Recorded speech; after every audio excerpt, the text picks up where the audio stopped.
안녕하십니까. 9월 13일 화요일 정례 브리핑을 시작하도록 하겠습니다. 먼저 북한의 제5차 핵실험에 대한 정부 대응을 말씀드리겠습니다. 우리 정부는 북한의 5차 핵실험에 대한 대응을 위해 주요국과 긴밀히 협의하고 있습니다. 그간 정상께서 미국, 일본, 캐나다 정상 등과 협의하신 데 이어 외교부 장관도 미, 일, 프랑스, 뉴질랜드 외교장관 그리고 EU 고위대표 등과 관련 협의를 진행하였습니다. 윤병세 외교부 장관은 오늘 밤 중국 왕이 외교부장 및 러시아 라브로프 외교장관과 각각 전화 통화를 통해 북한 핵실험에 대한 평가 및 향후 대응 방안에 대해 협의할 예정입니다. 한편 북한의 5차 핵실험에 대해 국제사회는 그 어느 때보다 강력하게 규탄하고 있으며 현재 80여 개 국가와 8개 국제 지역국 기구가 입장을 발표하였습니다.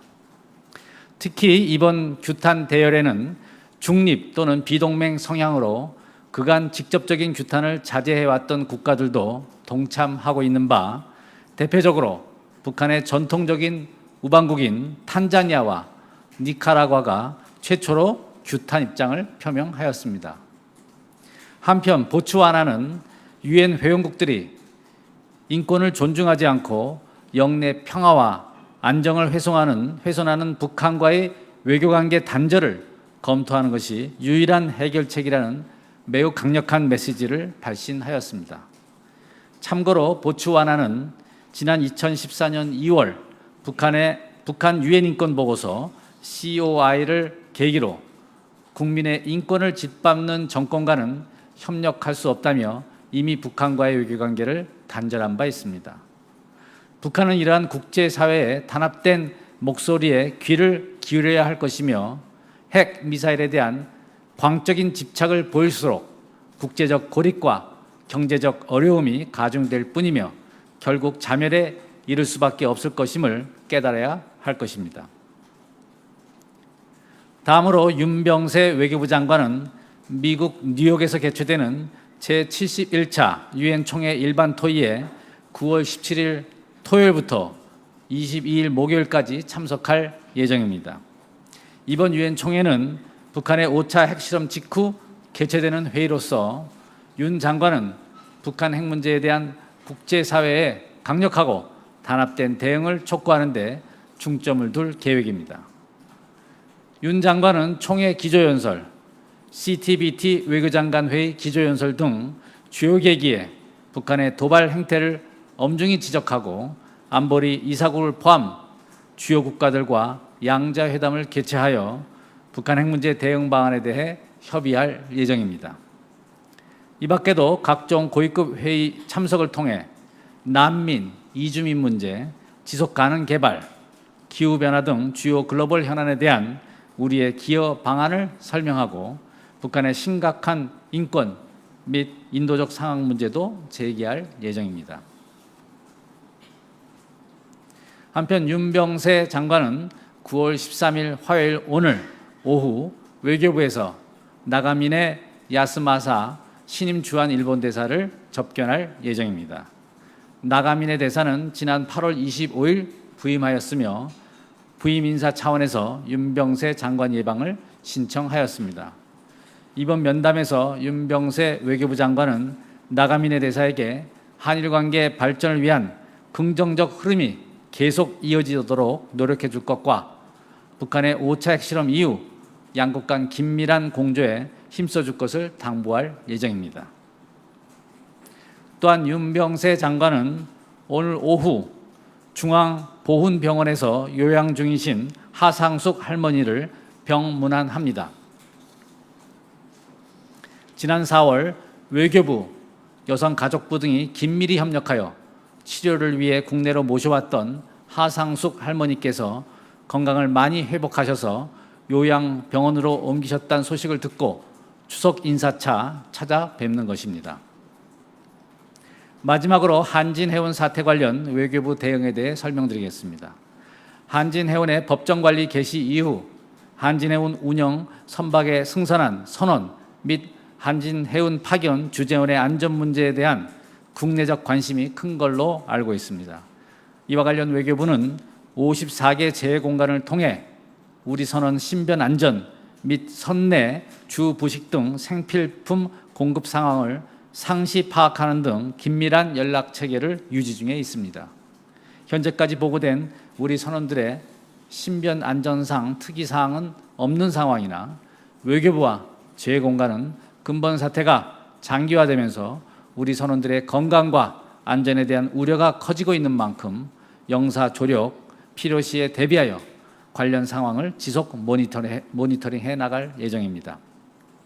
외교부는 앞으로도 재공간 현지 대응팀을 통해 선원 및 주재원의 안전 문제와 해운 물류 정상화를 위해 필요한 지원을 해 나갈 예정입니다. 이상입니다. 그럼 질문을 받도록 하겠습니다.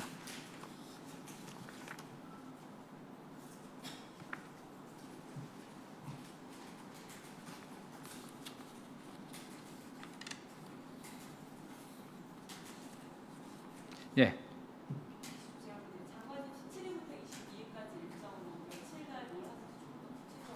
네, 윤병세 장관의 구체 활동 일정은 현재 여러 가지 요소를 감안해서 조율 중에 있습니다.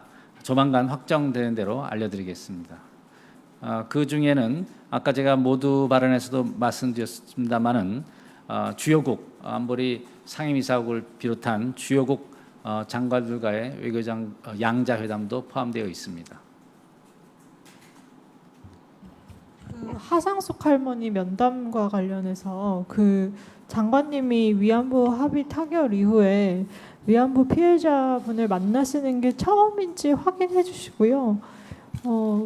그리고 합의 이후에 처음으로 이제 위안부 피해자를 무난하기로 결정하신 이유가 뭔지 설명을 좀 더 구체적으로 좀 부탁드립니다. 예. 이번에 하상숙 할머님을 찾아뵙는 것은 제가 알기로 지난 12월 28일 한일 위안부 합의 타결 이후 처음인 것으로 알고 있습니다. 다만 할머님 가족분들께서 이목을 끄는 것을 원치 않으시기 때문에 비공개로 진행된 것으로 알고 있습니다.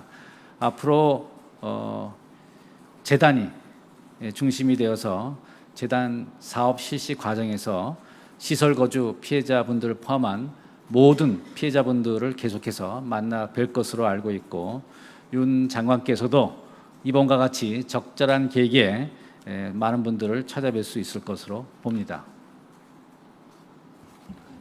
추가로 질문 드리면 그러니까 이미 찾아뵈셨다는 말씀이신지 아니면 찾아뵐 예정이시라는 건지 확인을 다시 오늘 해주시고요. 오후에 찾아뵐 예정입니다. 그리고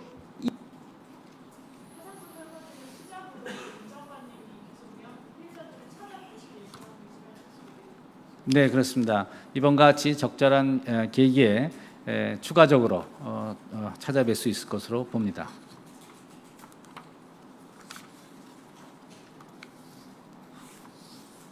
네.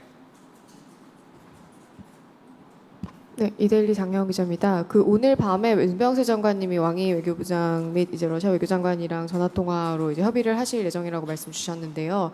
일단 어느 쪽에서 먼저 요청하에 이번 유선 협의를 하게 됐는지 궁금하고요. 그리고 어디에 좀 초점을 맞춰서 중국 측과 이제 북핵 대응 협의를 하시게 될지 혹시 소개해 주실 수 있는 부분이 있으면 간략하게라도 좀 부탁드립니다. 네. 첫 번째 질의하신 어느 쪽에서 먼저 요청을 했냐는 것에 대해서는 사실 5차 핵실험이라는 그런 엄중한 상황에서 직접적인 당사국들 간의 외교수장 간 통화는 지극히 당연한 것이라고 보겠습니다. 그래서 어느 쪽이 먼저 그것을 요청했냐는 그리 중요한 것이라고 판단하지 않고요.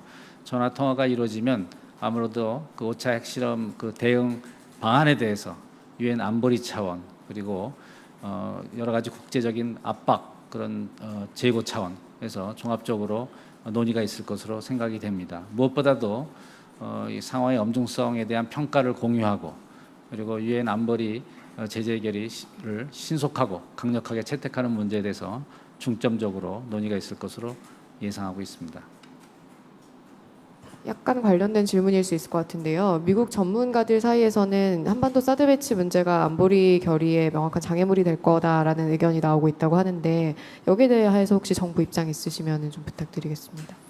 네, 북한의 5차 핵실험은 우리나라에 대한 직접적인 위협이기 때문에 그것에 대해서는 한국이나 중국이나 그것을 효과적으로 대응해야 되는 공감대가 있는 것을 봅니다. 그리고 사드 문제는 누차 말씀드린 바와 같이 우리가 자의적으로 취한 방어 조치이기 때문에 그것에 대해서는 이론의 여지가 없다고 보겠습니다.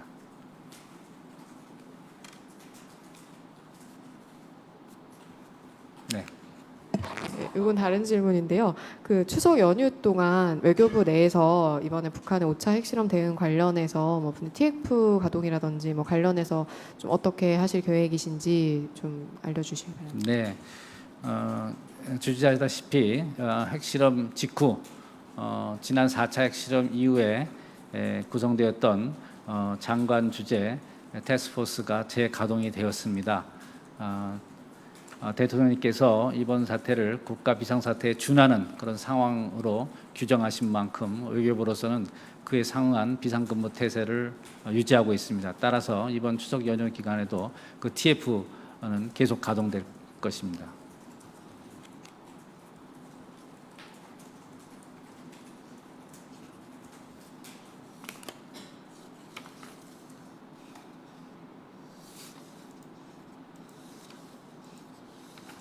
네, 추가적인 질문 없으신 것 같습니다. 오늘 브리핑 여기서 마치도록 하겠습니다. 감사합니다.